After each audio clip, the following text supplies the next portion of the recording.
Irmãos caríssimos, paz e bem, Feliz Natal a todos. Na solenidade do Natal do Senhor nós temos diversos formulários de missa. A missa das vésperas, a missa do galo, aquela que é mais famosa porque é o galo que anuncia o novo dia e começa o dia do Natal do Senhor.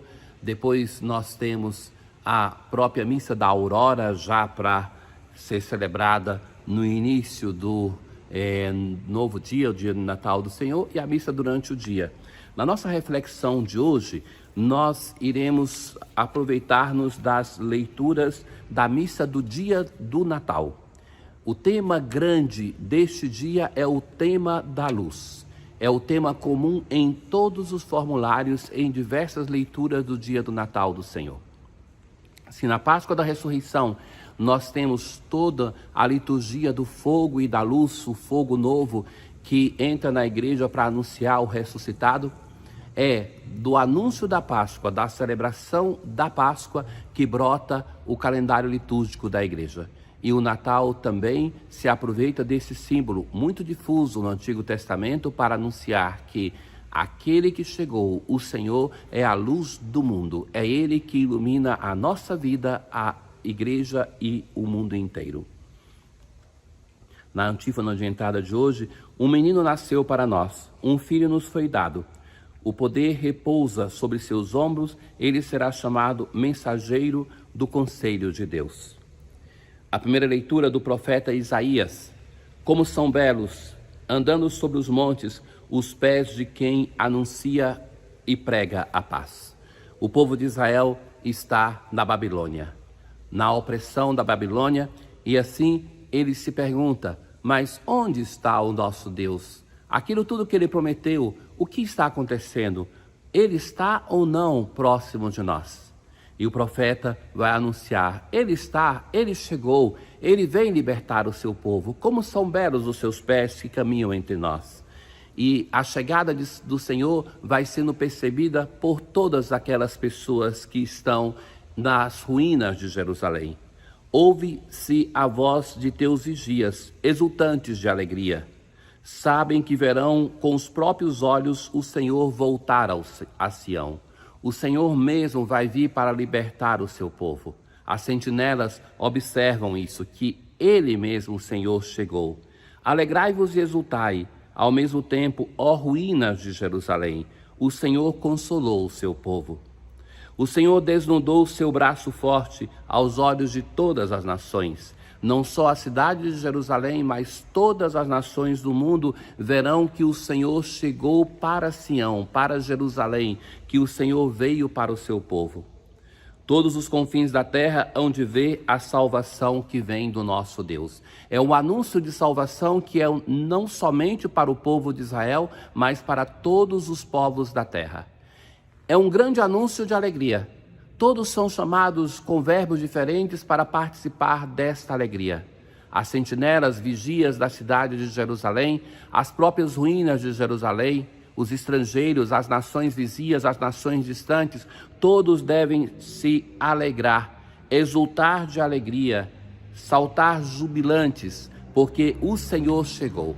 É este o chamado que nós ouvimos da liturgia frequentemente, sobretudo no dia do Natal do Senhor e ao longo da oitava.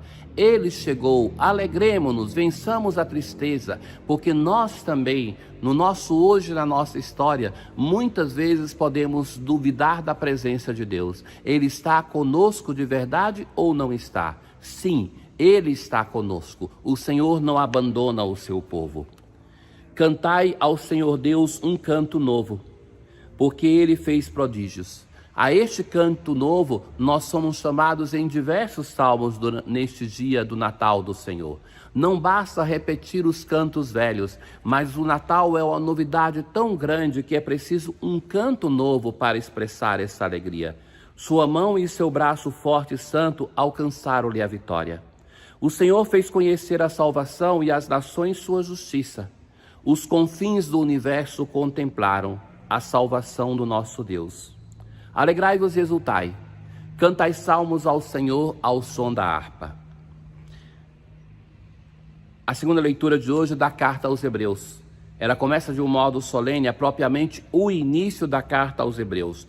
Muitas vezes e de diversos modos, Deus falou outrora aos nossos pais através dos profetas, pelos profetas.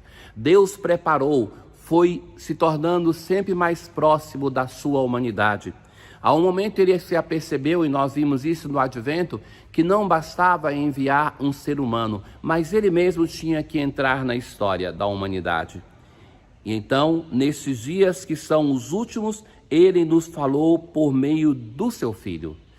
Último no sentido que é a plenitude, esses dias que tem a plenitude, em que Deus resolveu falar de um modo definitivo.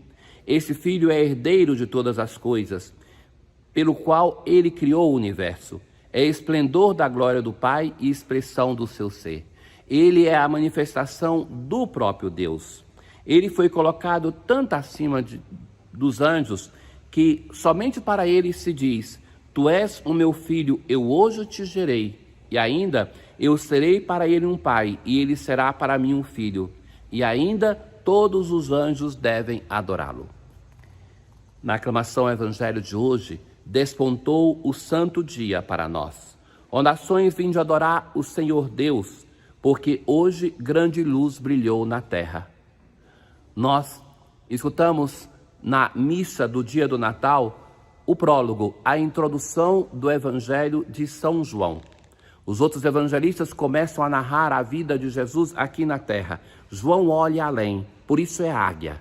E ele vai falar do verbo ainda que está no seio de Deus. No princípio era a palavra, ou o verbo, ou seja, no princípio, esta palavra que Deus falou outrora, como ouvimos na primeira leitura através dos profetas, era o verbo, a segunda pessoa, que agora vai se encarnar.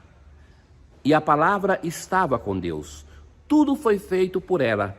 Nela estava a vida, e a vida era a luz dos homens. Então, falar do verbo, do Filho de Deus, é falar de vida, é falar de luz, é falar de paz. A palavra estava no mundo, mas o mundo não quis conhecê-la. Veio para os que eram seus, e os seus não a acolheram. Então, a rejeição que teve o Filho de Deus, que não foi acolhido, nem sequer pelo povo que era primeiro destinatário da sua obra salvífica. E a palavra se fez carne e habitou entre nós. E nós contemplamos a sua glória, glória que recebeu do Pai como Filho unigênito, cheio de graça e de verdade.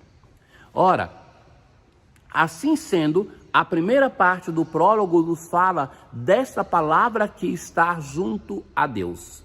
Agora a segunda parte anuncia, essa palavra veio, se fez carne. Assim, o verbo de Deus, Jesus, pode falar de Deus para a humanidade, mas também pode falar da humanidade com Deus. É Deus que se faz presente em meio aos homens, mas também é o ser humano que está junto de Deus. Finalmente, a comunicação entre Deus e a humanidade é estabelecida de um modo nunca antes acontecido. Uma só pessoa com duas naturezas, que é verdadeiramente Deus presente em meio aos homens, como é verdadeiramente o ser humano, o homem que está junto a Deus. O prólogo nos fala do testemunho de João, que nós ouvimos muitas vezes no tempo do Advento, para dizer assim, da plenitude do verbo, de sua plenitude, todos nós recebemos graça por graça, porque já antes disse que nós conhecemos graça e verdade através do verbo.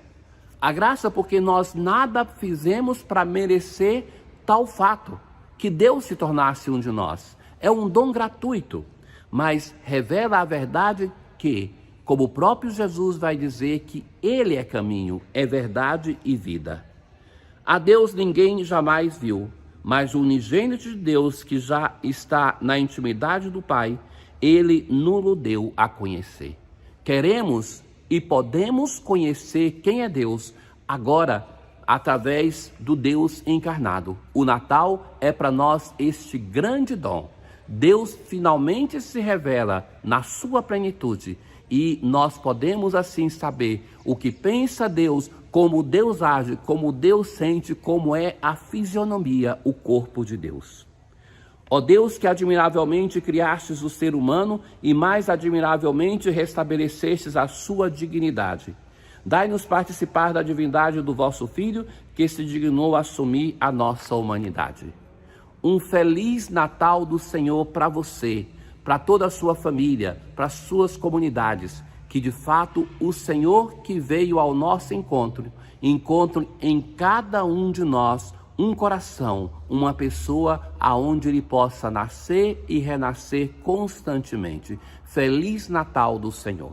O Senhor esteja convosco, Ele está no meio de nós. Abençoe-vos o Deus Todo-Poderoso, o Pai, o Filho e o Espírito Santo. Paz.